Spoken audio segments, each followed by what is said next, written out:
રાજકોટના રાત્રે રસ્તાઓ ખાલી પડતા હતા, લોકોના દિલમાં ભય છવાયો હતો.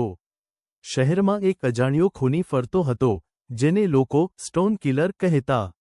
એપ્રિલથી જૂન 2016 દરમિયાન 3 પુરુષોના મૃતદેહ મળ્યા, માથા પર ભારે પથ્થરથી ઘા અને ચહેરા પર ભયનો છાપ.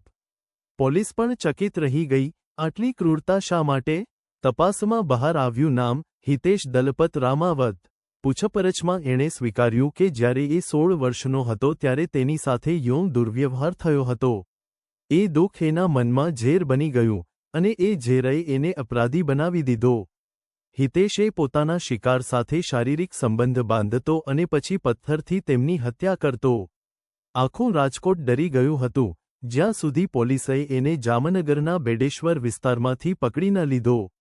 શહેરે રાહતનો શ્વાસ લીધો, પણ એક પ્રશ્ન હજી પણ હવામાં તણાઈ રહ્યો: શું ખૂની જન્મથી બને છે, કે પરિસ્થિતિ